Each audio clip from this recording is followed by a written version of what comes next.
All right. Hey, looks like we are live once again. And I'm broadcasting from indoors today because I got to tell you, it's cold out there. It is really cold. So it's going to be an indoor day here for the next hour or so. Welcome to another edition of 15 Minutes of Flame. And have some interesting ground to cover today.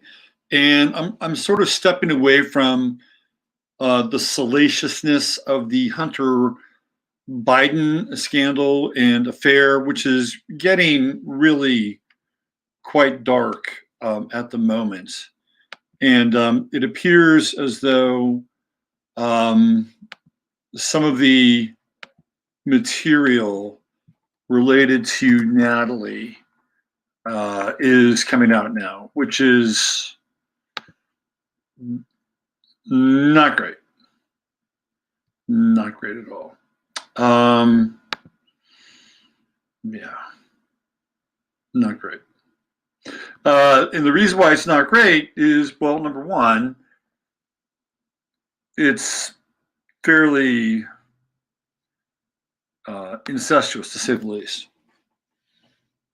And the material itself is, it just all reeks of like a really bad porn production. So, I'm not sure how this is ultimately, going to sway or tilt the election. One of the things that's trending apparently on Twitter are people trying to figure out how to change their votes because of what's happened here with the Biden family. And I don't think the Biden family is all that, how do I say this? Special. And when I use the word special, I'm not talking about special in the sense that they're special people. I think really what you'll find with the Biden family is probably more common than uncommon in a lot of ways. When you deal with people in power in elite circles, there are skeletons, skeleton after skeleton after skeleton inside the family closet. And again, we talked a little bit about this yesterday, and definitely got into it on the comment section. Is that the trauma and the abuse tends to be intergenerational. So we don't know what went on with Joe Biden and his car dealing dad. We don't. And we don't know how this stuff is. Well, we do know how it's passed on, but there certainly seems to be a cyclical repeat with, how all this stuff goes down. And Hunter Biden is clearly, in that dark cycle. Well, you don't rinse them. It's just a dark cycle of repeating and repeating and repeating. And, the apple doesn't fall far from the tree. And there are people who, I wouldn't say they've come to the defense of Hunter Biden. I wouldn't quite say that at all. But what they have tried to point out is the fact that this is a guy that has had likely a high degree of abuse and trauma at a very early age. And, pretty much all starts, I think, with the car accident with his mother and his sister. And there's some very weird speculation going on with that, and that the car that the mother was driving was actually like pushed into traffic. And the unfounded rumor is that Jill Biden was the one that pushed them out into traffic. I mean, it's the whole thing is just quite bizarre. And that, Jill Biden was Hunter Biden's babysitter. I mean, that's how Joe Biden met Jill Biden. She was Hunter Biden's babysitter. And, then of course, one thing leads to another, and Joe's wife and daughter died. There's just all these bizarre stains of personal tragedy and loss, and really public humiliation in a lot of ways. And of course, we've looked at Joe Biden's chart, and he's got that heavy-duty 12th house with all that Scorpio buried in there. Mars in Scorpio, Venus in Scorpio, Sun in Scorpio, Saturn, Gemini. He has deep karmic ties with Gemini people. So he's dueling with Trump, right, in his 7th house. And frankly, it's not looking good for the Biden campaign and the Biden. But they didn't really want Biden to begin with. Again, the target has always been Harris. Somehow get Kamala Harris into the White House. And they're on a timeline, and this was their shot, their chance in a lot of ways, because, if this thing keeps running in 2024, Harris will be bypassed by AOC. I guarantee you AOC will be the Democratic candidate in 2024. If she's still around and she's still doing her cardboard cutout presentation of being a politician, she's another deep state actress, then, we'll see her. We'll see her on the stage, and we'll see her being propped up in all these sort of, I wouldn't call them puppet organizations, because I believe some of these organizations, a couple of which we're going to look at today, are quite real in their intent to transform the minds and the consciousness of young people across not only this country, but the entire world. I'm going to show you some networks today that are pretty interesting, and the people involved in those networks, and how ultimately they tie into the World Economic Forum and Klaus Schwab.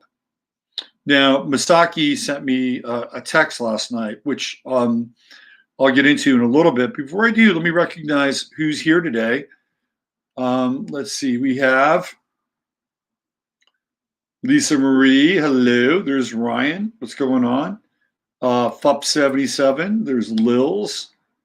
And let's see. Craig Corporon, double C, C2. Michael.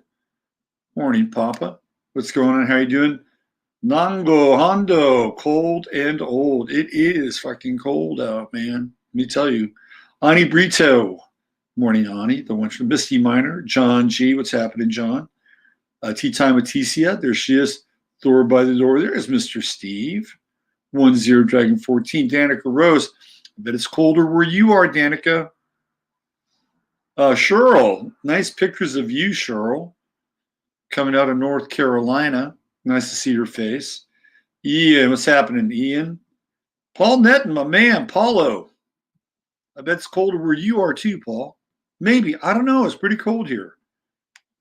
There's Z. Morning. The Bisu's here. WC Ray. Joe Dimitri. What's happening? We got double Joes back to back. Hi, Joe Mama. Renee. Let's see. JMP Love. Justice Moody. Natasha. Now there's cold. Right there. -2 2 nights ago. Uncle Glenn's in the house. David Jasek, 5 degrees in Southwest Colorado.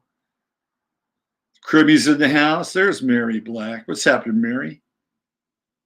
And anybody else? Anybody else? Anybody else? Anybody else? Anybody else? Anybody else? Ooh, I didn't know that about the babysitter. Yes. Dr. Jill. Anna E. Hi, Anna. Good to see you. How are you doing today? Let's see. Anybody out here? Temps going up. We're going to get in the 70s this weekend. Diana Young. Hi, Diana. And there is my man, Mike. What's going on, Mike? So, yeah, we're going to get up to the 70s this weekend. But, man, it is. The dark winter is upon us. It's upon us. Yeah, Joe Biden. Dr. Jill. She has a PhD in education. She did her dissertation on student retention at community colleges. That's some world-changing material right there, folks. That is some world-changing material. Student retention at junior colleges. Wow. And with that, you get 3 initials after your name, and you are accorded the respect and title that goes along with it. So There you go. Yeah, pictures of Jill Biden when she was young, man. She was a hot ticket, good looking woman, you know. And I don't know if the Bidens are always trading up, but you know, I don't know. I haven't looked at a picture of Joe's first wife, the mother of his kids, but Joe Biden actually looks a little like Suzanne Summers when Suzanne Summers was younger. Very similar, very very similar. Anyway, we're going to step away from the Biden scandal, the Biden affair today, only because it's kind of out there. And how much more do we need to see at this point? We know that they're dirty. They're dirty to the core. And, Hunter Biden was running around the world like it was his own personal drug emporium and, amateur porn set. That's pretty much what his life seems to have amounted to in many regards. Tragic, perhaps, in scope, based upon the fact that, he was born with all this white privilege. That's one thing nobody ever talks about with Joe Biden. There's a lot of white privilege there. I mean, Joe Biden lives in a really massive, massive house. And I watched this video today where Jay Leno has a show about cars. And, he's a car freak. So, and I didn't know this, but if you're a vice president, you are not allowed to drive. You cannot drive. If you are vice president or president, you cannot drive your car. You're driven everywhere. And that includes even 6 months after you've left office. So while Joe Biden was in office, I mean, theoretically, right, he was not allowed to drive. So they arranged a special kind of moment for him at the Secret Service driving training facility. And Jay Leno showed up and Joe Biden popped out his 1967 Corvette Stingray. And beautiful condition, original, given to him by his father for his wedding gift. His father was a car dealer from Pennsylvania. So, it's a pretty cool car. And then, of course, his two sons had the engine rebuilt. And it is a classic car that today would fetch about $75,000 if they took it to, the Mecum, I guess, the Mecum car auctions. A lot of white privilege with Joe Biden. Nobody ever talks about it. Here's a guy that's really standing up for the common guy, the common man. Hey, I'm from Scranton. I'm Scranton Joe, and blah, blah, blah. And he's worth hundreds of millions of dollars. And how did he make that money? I mean, I think we understand now how he made the money, or at least part of the money. And he wasn't the only son involved. Beau Biden was a lobbyist in Washington, D.C., and, he was sort of Hunter 1.0. And the whole Beau Biden thing is weird. Him going into the army and then, getting killed. Or no, he had cancer, right? Did he have cancer? Is that how he dies? And then, of course, that sets up the whole weird relationship with Hunter and Beau Biden's. I mean, the whole thing just gets really like tabloidy, or like really tabloidy. But Beau Biden was a lobbyist as well. And at one point in time, he was a lobbyist for Verichip in Washington, D.C. And I played you the video of Joe Biden grilling John Roberts about, basically where Roberts would stand on biometrics, implantable chips, the whole 9 yards. And he was doing that because his son at the time was doing lobby work for Verichip. So Joe Biden's always been working these angles, whether it was with Beau or whether it was with Hunter. And it seems like At once Bo went into the military, did the military, whatever that was about, Hunter then became kind of the new sort of front man or bag man for Joe Biden. And, Joe Biden has a bunch, he's got all those planets in Scorpio. And if I'm not mistaken, I'm not sure where his true note is, but, Scorpio always deals with other people's money. That's the nature of Scorpio. It has more to do with other people's assets, other people's finances than their own, or tangible or hard assets, which we would see in the sign of Taurus. I'm going to get into a little bit of that true note in Scorpio today. And we are going to get into some astrology today. And it specifically has to do with Klaus Schwab, who is the head of the World Economic Forum. We're going to look at him a little bit.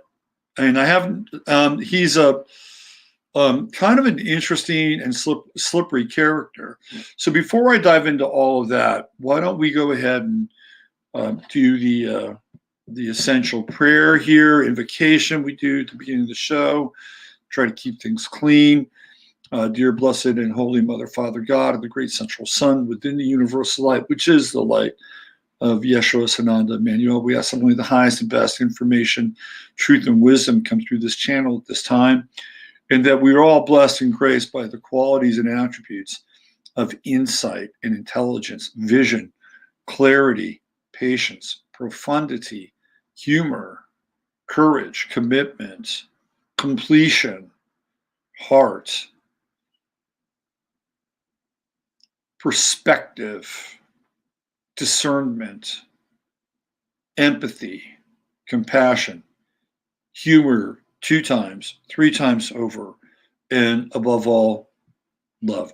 We ask that any karma be cleansed and clarified and purified so that it may be removed from the stream, and so be it. Let's get going. Let me show you where I'm going today, and I'm going to try to get as much in as possible. The man of the hour, or the man of the moment, is this fellow right here. Now, Masaki sent me a text last night, and that all the airlines now seem to be on board with the World Economic Forum's COVID pass. So if you want to fly, you're going to have to get a COVID pass. And the COVID pass is essentially going to be an app on your phone that clears you to travel. This is it. The airlines have all bought in, and the reason they've all bought in is because they're going to be bailed out. The airline travel is down significantly. So what they're going to need to do to survive is they're going to need to be subsidized. And that's what's going to happen. They're all going to sign off on the subsidy, and they're all going to sign on to the COVID pass. So if you want to travel, you better get it out of the way now, because traveling is going to be much more difficult. This is the man behind it all. This guy right here. This is Klaus Schwab. He is the head of the World Economic Forum. Now, what I find interesting about Klaus Schwab is the fact that a man that is so credentialed has such a scant Wikipedia page. This guy is probably one of the most important people in the world right now, because the World Economic Forum is engineering and has been engineering the fourth industrial revolution and the Great Reset. Everybody's talking about this now, right? He is the founder and the executive chairman. Now, Klaus Schwab has been around for a while. He was born in 1938. He's as old as my mother. And apparently he's some kind of physical specimen. He lives in Switzerland. He hikes the Alps. Apparently, when the World Economic Forum gets together, he loves to show off his dancing skills and show everybody what a great dancer he is. These are just a few facts I picked up along the way. His wife, Hildy, co-founded the Schwab Foundation for Social Entrepreneurship. So he's got a few things going on, but this is really where it's at, right? The World Economic Forum, and every year in Davos, they hold their meeting. It's a big meeting in Davos where they are planning the world economy, how the world economy is going to unfold. And he has about 5 degrees in engineering. He was born in Ravensburg, Germany in 1938. So this guy was born in Nazi Germany. Wrap your head around that. And this is really sort of the height of the war. So by the time the war is over, we're talking around 1945, 46. Things are drawn to a close. Klaus Schwab is already 7 years old. His first 2 years are very, very formative. Just the brain development of every individual is pretty much done by the age of 2.5. So by the time he's around 3 or 4 years old, he's being heavily indoctrinated into this kind of fascistic propaganda. These are his roots. These are his cultural and formative roots. It's fascism. Fascism. So he manages to navigate through post-war Germany. And there's really not a lot of information here about how he does that. We do know that in 1971, he started the European Management Forum, and then in 1987 becomes the World Economic Forum as a not-for-profit foundation committed to improving the state of the world. Oh, he's a wonderful humanitarian. So he comes from an engineering background in economics and a doctorate in engineering from the ETH Zurich Swiss Federal Institute of Technology. He is a Master of Public Administration from JFK School of Government at Harvard. He obtained his Abitur or high school diploma in Ravensburg, Germany. So through various colleges and universities, he's earned a number of degrees, and he has been an honorary professor at 2 very important and strategically located universities, Ben-Gurion University of Israel and the China Foreign Affairs University. So he is a link between China and Israel. Okay, just keep that in mind. Klaus Schwab is the point person between one world power that dominates the headlines and one world power that likes to stay much more in the background. So he was a professor of business policy, University of Geneva, 72 to 2003. And he has all these, look at this guy is like decorated up the wazoo. Knight of the Legion of Honor, the Golden Cross, National Order of Austria, Medal of Freedom, Republic of Slovenia, National Order of the Republic of Poland, the highest level order of friendship of Republic of Kazakhstan. I wonder if he knows Borat. Order of Stara Planina, first class Bulgaria, decoration of first degree, outstanding giving. Jordan, this guy's got, he is honored. He's a highly honored dude. Look at this. He's, let's see, the China Reform Friendship Medal. He got that a couple of years ago. The Colombian Order of San Carlos, the Grand Cordon Order of the Rising Sun. Look at that. He got the Mexican Order of the Aztec Eagle. Man, that is quite something. Quite something. Knighted. He's knighted by Queen Elizabeth. Honorary citizen, City of Dalian, People's Republic of China. This is not your average dude. Okay? Oh, sure. You don't get all these little goodies just by kind of going along with the program. Lots of awards. Look at all these awards. So he has all these medals, national distinctions, and academic awards and honorary doctorates. So all these places have given them honorary doctorates. So he might be in the Guinness Book of Record for honorary doctorates. I don't know. It's a lot of doctorates. Most of them, however, not really originating here in the United States. A lot of Asian influence there. Two, I believe, from Israel, one from Ben Gurion University, and then the other from the Haifa University, doctorate of philosophy, honorary doctorate. I'd like to have an honorary doctorate. You know, why not? Why not? Okay, so I'm just trying to establish here that Klaus Schwab is not your run-of-the-mill, ordinary dot connector. So really, who is Klaus Schwab? Well, I ran across a pretty interesting article that I want to bring to your attention. Let me see what we got here. Okay, so this is a fairly, and I'm going to put a link in to the show page here.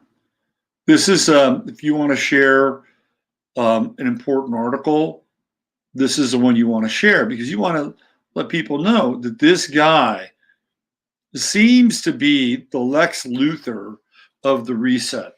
And is he another, point person like George Soros? Or is he somebody that is more than a salesman, more than a marketer? I think he might be. Number one, he's an actual person, right? Like, he gives talks. He runs Davos. He runs the World Economic Forum. You don't really see that a lot with George Soros. That's not kind of a popular. He's not somebody who is out in public and really pressing the flesh. Klaus Schwab is and does, and he's also an author. We're going to look at some of his books. So this gets into his roots here. A child of Adolf Hitler's Germany, a police state regime built on fear and violence, brainwashing, control, propaganda and lies, industrialism, eugenics, dehumanization, disinfection. Interesting. On a chilling and grandiose vision of a new order that would last 1,000 years. Schwab seems to have dedicated his life to reinventing that nightmare and trying to turn it into reality, not just for Germany, but for the whole world. Now, I really love Jörg Sprague, who has the Slingshot channel. He's fantastic. And he, in a lot of ways, typifies the brilliance of the German mind and the precision with which, like, I watched him do this thing yesterday. He created a ventilator out of a small hand drill. It's like, who the fuck does that? Right?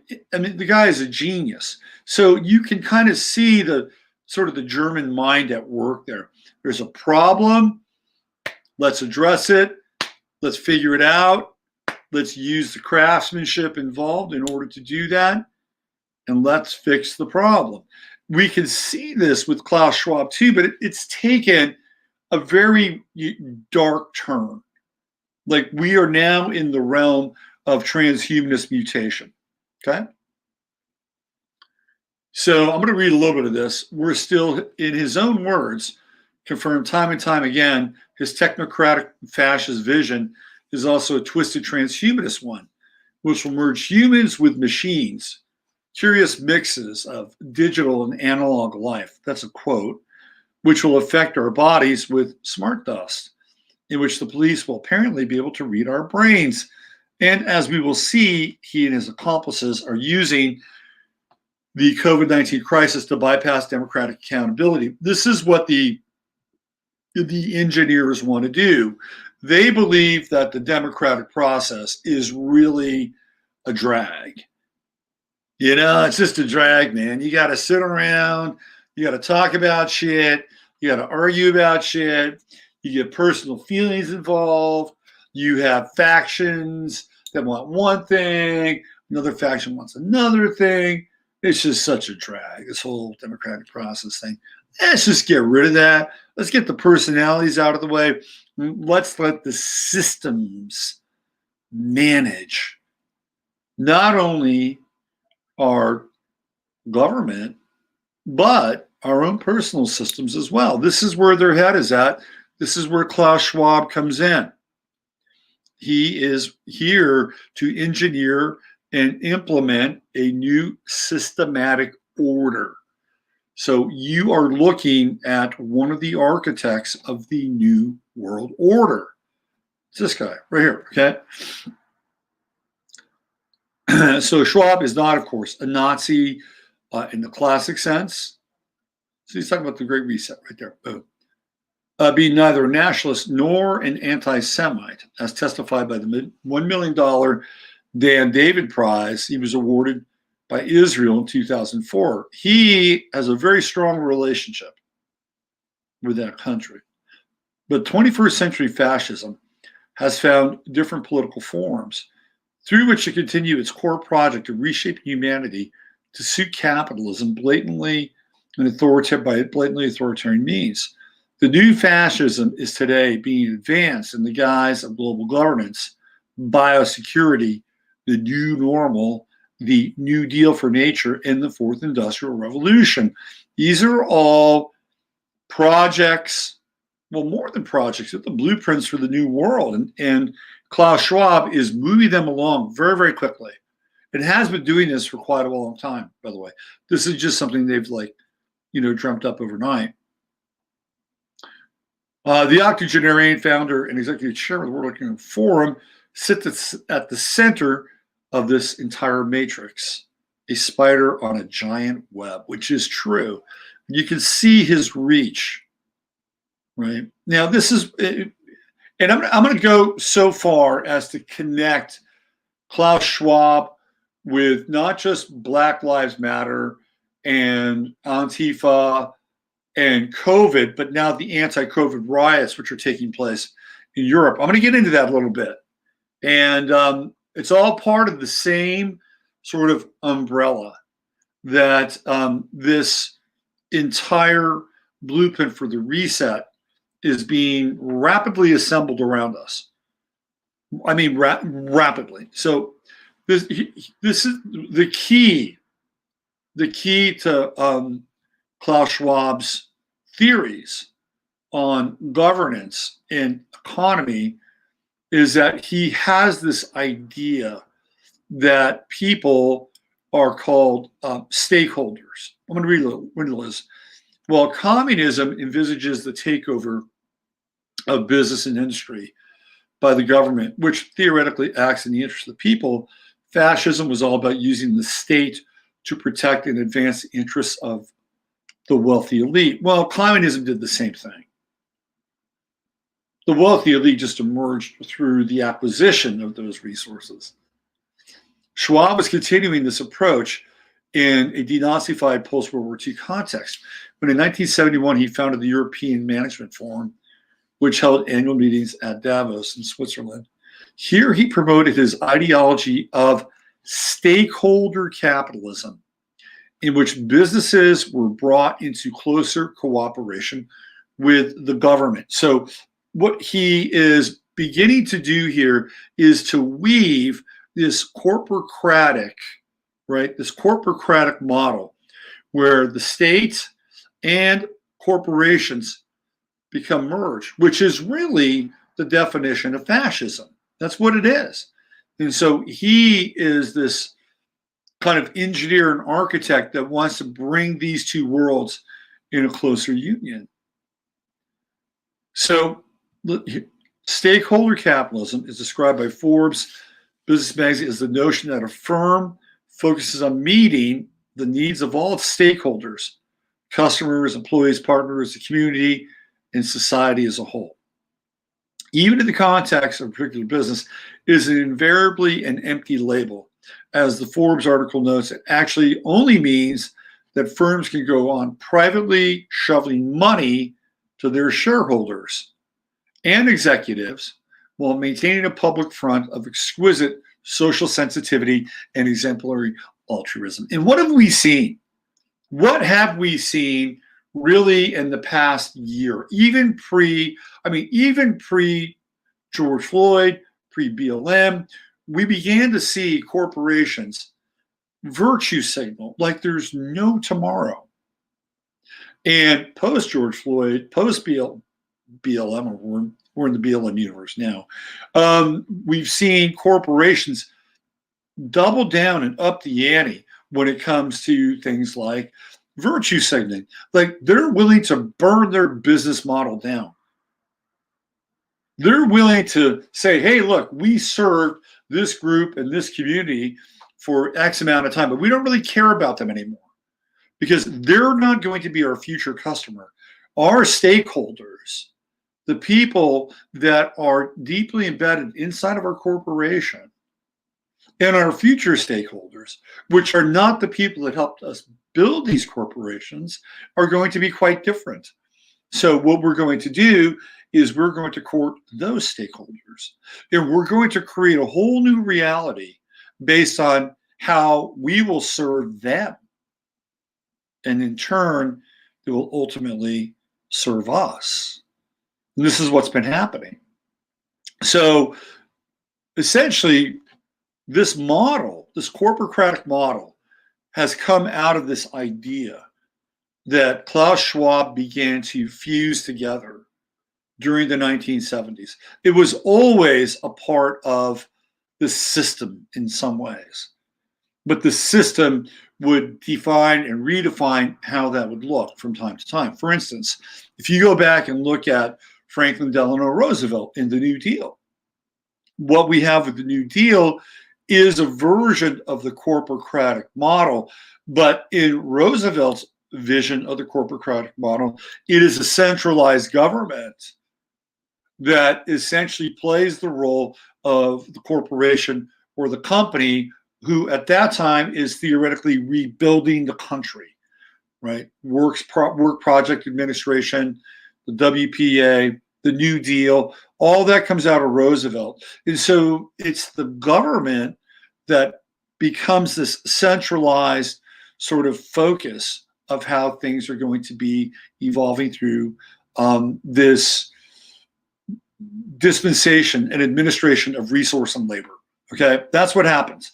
And it's during the work project administration, right, the WPA, that the idea of the corporation really takes off. You know, corporations had been around, but they got redefined and reshaped and remodeled. And they were really put into action, you know, in the heat of the New Deal, because the idea was that corporations would get tax breaks and that they would not have to abide by the same rules as other businesses. And this was, you know, done under state of a national emergency so that America could be re-stimulated. And what happened is the rules that were supposed to apply to a corporation, those were supposed to be temporary. They weren't supposed to be a long-term kind of application. And instead, well, we've seen it before, we'll see it again. Once people or once an organization or once a group or once an entity achieves power, they are not letting it go. So the corporation, which was supposed to be a temporary affair, winds up becoming essentially the beast system. And so with Roosevelt, we see that coming from a centralized government. With Klaus Schwab, it starts in the other direction. And it's the corporation that drives policy. It is the corporation through systems management that ultimately becomes the governing body. It is the corporation which will determine how resources, capital, human capital will be spent, allocated, used. This is the vision of Klaus Schwab, and this is the vision of the reset. It has nothing to do with governance. It has everything to do with a complete paradigm shift with how people are going to interface with reality. Now, his quote is basically, in the future, you will live with less and you will love it. So we're talking about standards of a new austerity. And part of the central theme of the World Economic Forum and the Great Reset and the Fourth Industrial Revolution is the end of innovation, which is mind-blowing because this guy theoretically is an engineer. Well, it won't be the end of innovation, but it will be the end of innovation for the individual. See, innovation will continue to occur, but it will only be specific individuals who will guide the innovation and the evolution of humanity down a certain corridor. Okay? So this is what he's all about. This is sort of the law. This is the kind of the Reader's Digest version of Klaus Schwab. So the WWF describes itself on its own website as the global platform for public-private cooperation, with admirers describing how it creates partnerships between businessmen, politicians, intellectuals, and other leaders of society to define, discuss, and advance key issues on the global agenda. So we could see that the World Economic Forum and the Aspen Institute, Tavistock, I mean, there are a number of these groups that they're incubators. They're incubators of new ideas. They groom people, and then they put people in place in order to achieve their goal and their agenda, which is clearly in focus right now. Okay? So, people are on to him. They know kind of what this thing is about. The thing about Klaus Schwab is he's very into transhumanism, extremely into transhumanism, and he wants to use this Fourth Industrial Revolution technology as something very disruptive. So I'll read this. They upend existing ways of sensing, calculating, organizing, acting, and delivering. They represent entirely new ways of creating value for organizations and citizens. Now, he's not talking about prosperity. He's not talking about prosperity. He's talking about value. And value is a very interesting proposition, right?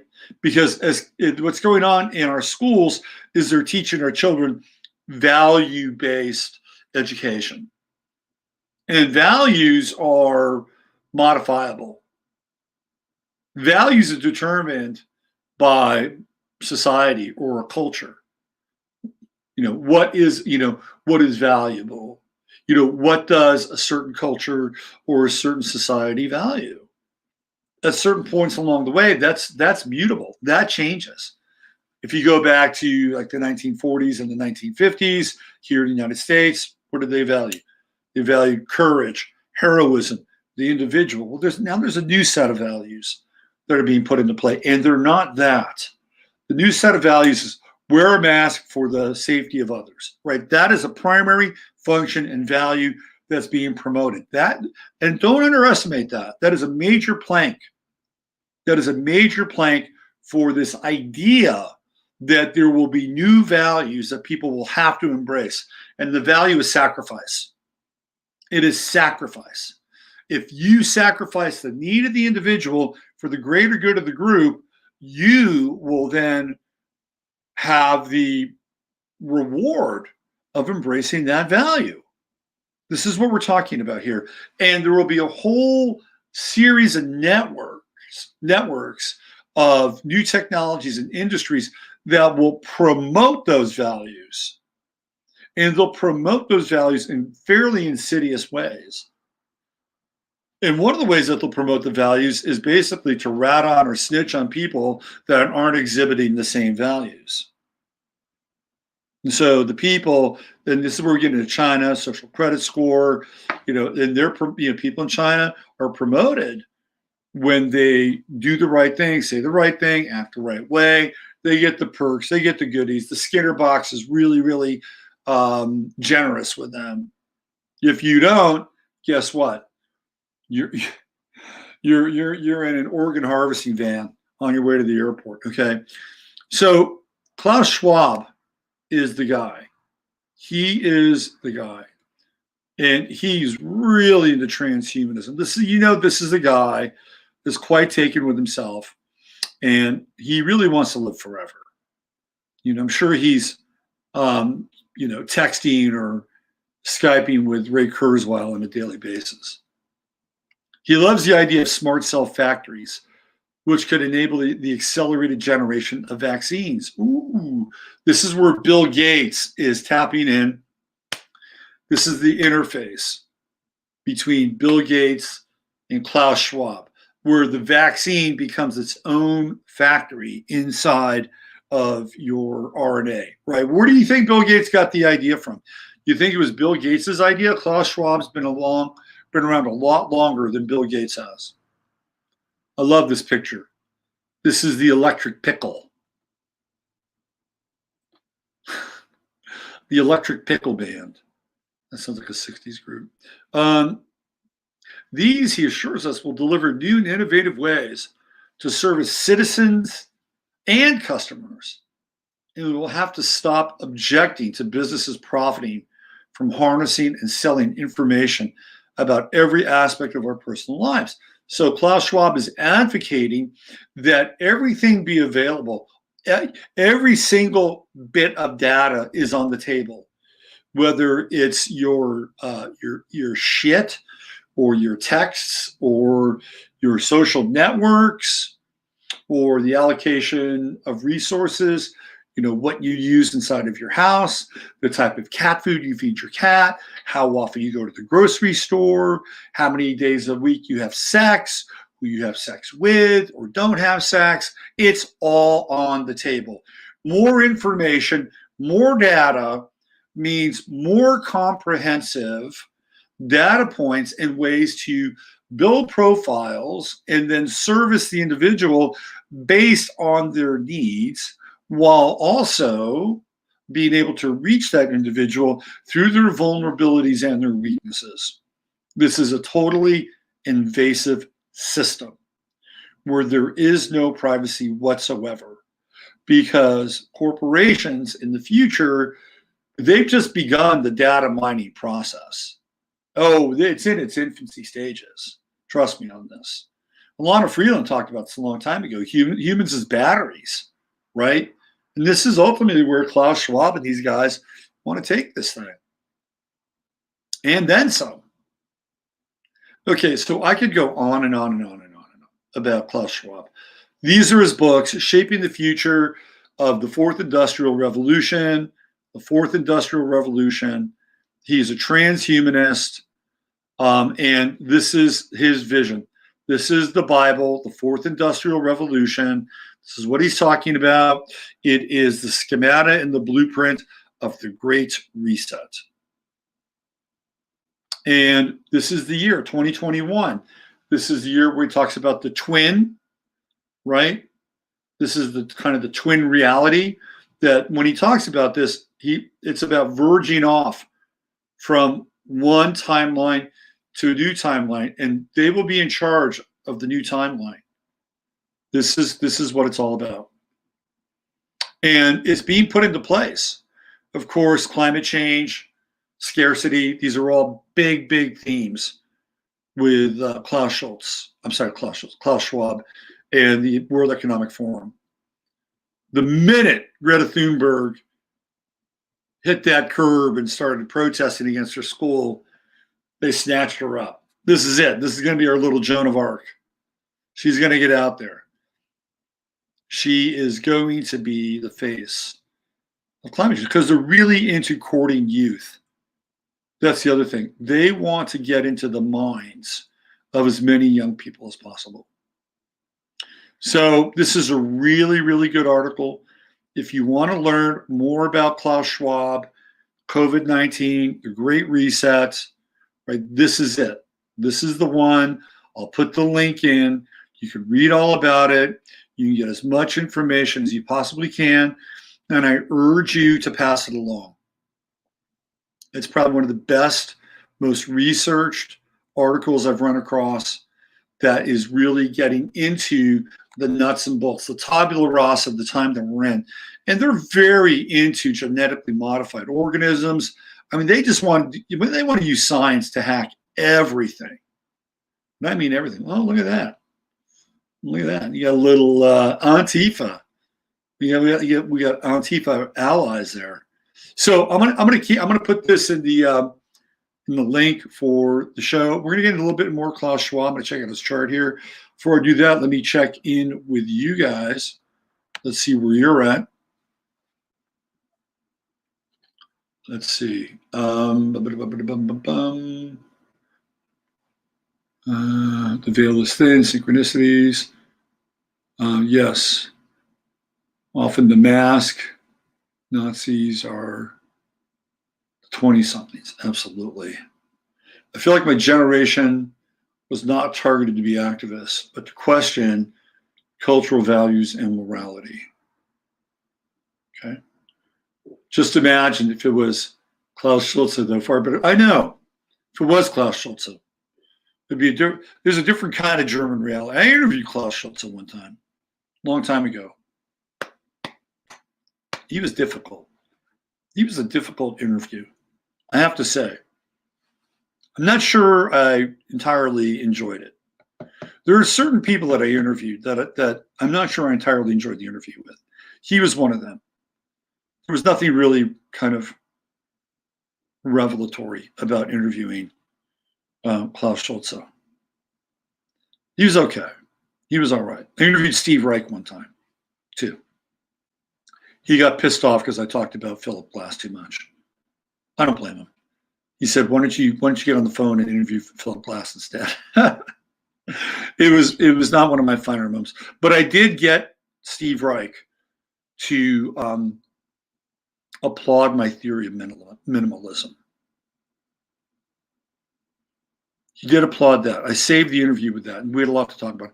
I'll tell you another guy I had a really tough time with was Paul Hawken.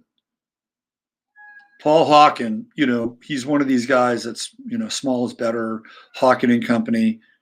I went to go see him in his office in Marin County. I was working for a company in New York doing these interviews.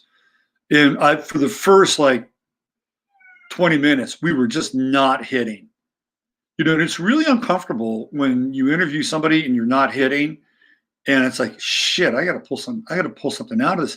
And then finally you find the right question. And it's almost like a key that unlocks the conversation. And then from that point forward, Hawken was like an open book. That was an interesting interview. Started off tense, but then it got a lot better. Klaus Schulze and Steve Reich got better. I'm trying to think if there's any other interviews. One of the weirdest interviews I did was with Cool Keith. That was strange. That was a very strange interview because I've been trying to interview him for a while because he was hot at the time, Black Elvis and all that stuff. So anyway, I got one day I'm just sitting around at this warehouse office that I'm at. I don't know what I was doing. All of a sudden the phone rings and it's this publicist. "Hey, Robert, you still want to interview Keith?" I said, "Cool, Keith? Yeah, you still want to interview him?" "Yeah, I got him right here." Because I was supposed to meet him at the show before the. He's notoriously eccentric. So he never met me. I was like, whatever. I got to see Free Show. It was a good show. So anyway, I get him on the phone. He's on the phone with me. It's like, oh, it's an interesting character. It was odd. It was definitely odd, but I liked him. He seemed likable. But I would say also, by certain standards, like today's standards, some people would say that he was mentally unstable.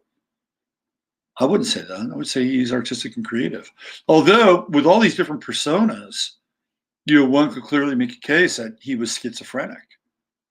I think tomorrow there's a new series of ads about schizophrenia that I want to cover. They're very interesting. I want to talk about them, but not today. Let me do a little bit of Klaus Schwab's chart. I pulled it up. And of course, there's no birth time. So I'm using my my sunrise chart here. But you're going to see why and how an individual is really, in a lot of ways, defined by their chart. I want you to take a look at all the Aries that Klaus Schwab has. Sun-Saturn conjunction. Look at that at 8 degrees. I mean, there's his longevity. That's why this guy who's born Pluto in Cancer, getting ready to go through his Pluto return. already going through his Uranus return. You see where Uranus is? It's right there. He's going through his Uranus return right now. Like, so Sun-Saturn conjunction, that's endurance. And it's at 8 degrees. 8 is a power number. In Aries, like, he's got a vision and he's going to work that vision for as long as he can. As long as he can. This is actually a very formidable conjunction in a chart, especially in Aries. This is the ability to have a dynamic and like a dynamic combustion engine that can run for forever. Like, this is a Mercedes 300 diesel, right? That's what that is. Those engines will run for 400,000 miles. He also has, and again, this is the time I chose, so the part of fortune might be a little bit different. We're going to skip that. He has Venus in Aries and Mercury in Aries, right? So the whole Aries thing is big, right? It's big. And he was born during the rise of what? The Aryan state or the Aryan nation. And he is really sort of the cultural descendant of that time. Like, just think of all the people that were born during that time and how, they all get winnowed down, and having this kind of cultural influence of being born into Nazi Germany, right? And taking those ideas and sort of the propaganda and the marketing and, the mindset and the psychology, and it just gets winnowed down and funneled and funneled and funneled and funneled. And now you have Klaus Schwab, who's like the tip of the spear, right? This is what he is. He is the manifestation of that, but in a different kind of version, a different vision of it. Why? Well, guess what? He's got Jupiter in Aquarius. Of course he does. Of course he does. He is heavily Aquarian in a lot of ways, right? He's got this Uranus-Mars conjunction. That's stubborn. That's just, drive it, drive it, drive it, drive it, drive it. And it's all about moving something forward that is new, that is radical, and that has to do with earth and resources. Earth and resources. He's got moon right here in Pisces. That, of course, is a balsamic moon. It's probably one of the weaker aspects in his chart. I think with the Neptune opposition, we have some delusion here. This is where he has the T-square coming in with Chiron in Gemini. Oh, what did he talk about? He talked about the twin reset, right? That's what he talked about. He's got Chiron in Gemini, of course. Chiron square Neptune, which means he will sacrifice spiritual values. He'll sacrifice them. That's what it means. He will sacrifice this idea of a spiritual value. He has Neptune in Virgo, which I think is interesting. It's in its fall, right? Because it's in the opposite sign. So he's going through his Neptune opposition, Pluto opposition, and Uranus return. This guy is like at a pivotal point in his life. And if people basically, live through the Pluto opposition, they will easily live into their 100s, okay? So Klaus Schwab is not going away anytime soon. But I find this Neptune and Virgo thing interesting, because Virgo is all about perfection and Neptune is about religion. And so Klaus Schwab is really, his religion is the religion of perfection. That's what it's about. It is the religion of perfection. It is the religion of the man machine. You can have craft work going on in the background, right? I bet he listens to craft work at home. But he gets off on craft work. But that's what Neptune and Virgo is about. It's the religion of perfection. It is the religion of cleanliness, right? It is the religion of order. And COVID-19 is really kind of the John the Baptist of Neptune and Virgo, paving the way for the Great Reset. Sanitization, masks, social distancing, right? That's Neptune and Virgo in a nutshell. Here we have Chiron in Gemini, which is the fork in the road. Okay, we're here. Here's the fourth industrial revolution. We're going this way, and you can't go that way. And then the opposition with the moon really has a lot to do with, I would say, the sacrifice, the ritual sacrifice of feeling. This guy does not have a lot of water in his chart.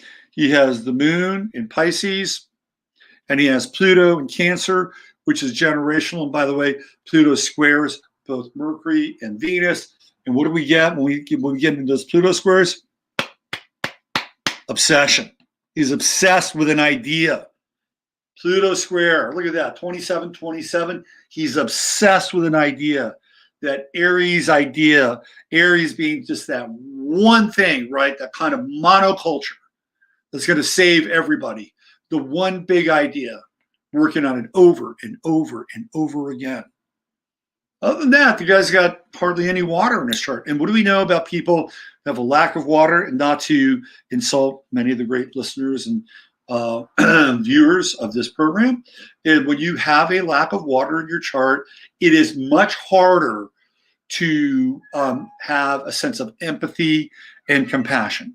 Now, if you've got planets in water houses, that can help compensate, right? If you have interesting conjunctions with the moon or interesting aspects with the moon, that can help compensate for lack of water. So it's not the end of the world if you don't have a lot of water in your chart, but it does make it a lot more difficult because that's how we channel our emotion, is through the idea of water. And if you don't have water in your chart, it's just a lot more difficult. It's a lot more challenging. And he has a ton of Aries. Look at this. And he has Uranus on Uranus, Mars conjunction. Guarantee you, this guy studies astrology and he knows it's his time. He knows it's his time. True node conjunct Chiron, right there. Uranus conjuncting his natal Mars. This is action. This is go time. He's going to have the Jupiter return, Saturn conjuncting Jupiter next year. He knows what's up. I guarantee you that. I guarantee you. He knows his chart inside and out. And this is, in many ways, an indomitable chart. Like, this is somebody who will not stop until they get what they want.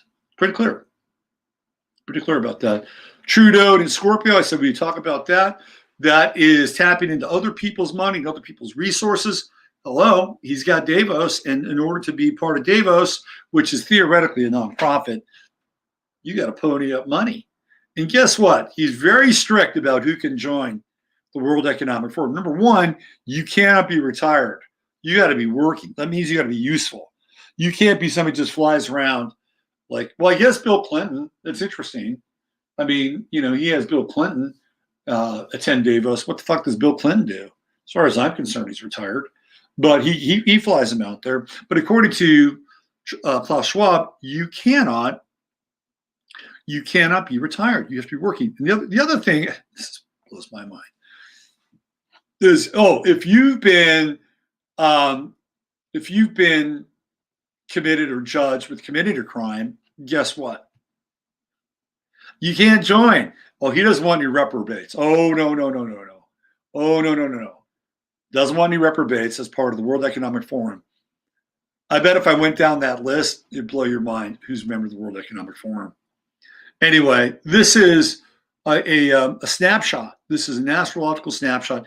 And I'm probably going to return to his chart on Sunday night because a lot of people watch the Sunday night show just to get into the astrology. I'm going to dive into this a bit more, but I just wanted to give you really this big slice right here from Saturn to Mercury, right? All in Aries and all driven with that square to Pluto. And that poor Piscean moon is begging, please. I know I'm a balsamic moon, but I'm poetic. Please find a way to express me. Klaus, please. And then you have this Neptune opposition. And it's like, no, that's weak. You're a weak Piscean moon. You're weak. No, there is a new religion. It is the new religion of Virgoan order, of cleanliness, of masks, of social distancing, of hands washed. A perfect order where COVID-19 is the John the Baptist, the acolyte of the New World. Anyway, we'll get into him a bit more on Sunday night. I did want to look at his family crest. It's interesting. I looked up his family crest. So the family crest, let's see this. What is this? Oh, hold on. It's interesting. And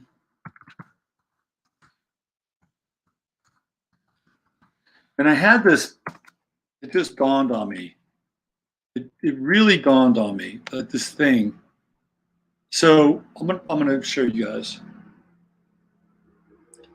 I'm gonna have to split. But I'll do part 2 of this tomorrow because there's more people I'm gonna talk about. Okay. So this is his family crest, the Schwab. It's one of the oldest names in Germany because it's connected to Schwabenland or New Swabia, which was, I think, at one point in time, another name for either Germany or a specific part of Germany. And the unicorn is a central theme here, right? The unicorn. You can see the unicorn, and it shows up in kind of different ways. Like we can see it at sometimes inside of the crest. Occasionally, you'll actually see it sort of at the top of the crest. Is this one of the ones? No, this is a different one. But the unicorn is generally a unified theme here. Here you can see both inside and at the top of the crest. But the unicorn is the theme. And it dawned on me. It dawned on me what the symbolism of the unicorn is really all about. And I'm going to show you what the symbolism of the unicorn is all about. Where to go? Where to go? Here it is, right here. Here's an image of the unicorn. The unicorn is not unicorn, but it is eunuch, like the eunuch who is castrated. It is the horn of the eunuch, right? And where does the horn protrude from? The third eye of the horse. So the idea here is that if you castrate the horse or you geld the horse, right, what happens? Well, the energy of the horse has to go somewhere.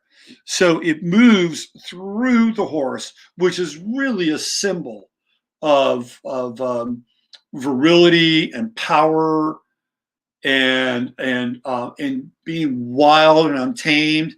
And what happens? It protrudes right through the mind, right? This is the symbol of the unicorn. It is not really about a horse with a horn in its head, but it's about the idea that one would deny oneself sexual gratification or sexual pleasure, even to the point to the point of being castrated, so that energy would move into the mind, right? And then instead of having this kind of sacral energy being bottled up in the lower torso, it moves right into the head, right? That is the symbol of the unicorn. It is the horn of the eunuch, and the eunuch abstaining or actually being castrated so that they can move that energy straight up into the mind and have it protrude right through the skull. That is the symbol of the unicorn. It is the eunuch's horn, okay? So it's interesting also that as part of the family crest, that it would also represent this idea of Aries, right? And the head, and this, this rod or this horn that protrudes really through the forebrain of the horse itself. It's very Aries-like. Okay, there you go. Is it the unicorn, the story betrayal? Yeah, sure. But the unicorn is the horn of the eunuch. That's what it means. It is the eunuch's horn. It is the eunuch's horn. And it's a way for this idea of having like perhaps less sacral power concentrated into the head and having that protrude right through the third eye, right?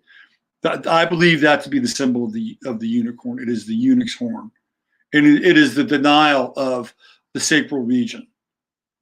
That's of course, the betrayal and all that stuff. But it's interesting that it's part of the family crest, right? All right. According to Melchizedek, that is the purpose of the Egyptian Ankh.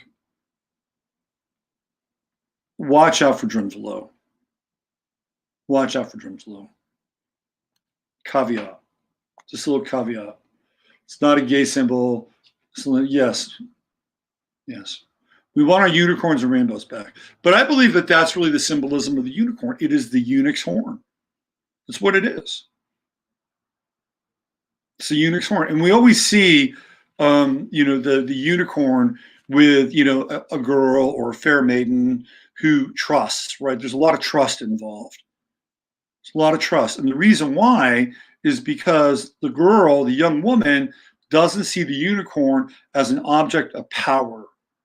It doesn't see the unicorn as an object of sexual power, right? It trusts the unicorn because the unicorn does not have the same kind of equipment, theoretically. Anyway, all right. I'm going to roll here because I gotta go see the old Cairo, and but I'm going to be back tomorrow, and some of the things we're going to cover are going to be very much related to the World Economic Forum, and I found some really interesting connections, interesting people, interesting connections, interesting networks, and I'm going to try to tie this all together tomorrow. Okay, so come on back. If you like what you saw today, if you got into this information, I will put the link in to the Klaus Schwab story. Great piece by White Oak, very in-depth. You'll learn everything you need to know about Klaus Schwab, the fourth industrial revolution, the new economic reset, the World Industrial Forum, the World Economic Forum. It's all there. And its roots to totalitarianism and a new type of fascism. Okay? All right. Use your head in order to discern what's real, your heart to stay what's possible. I'm Robert Phoenix. Bye for now.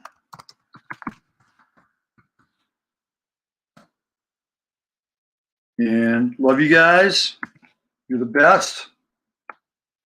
And have a great day. Stay warm out there. It's a little chilly. I'll catch you tomorrow.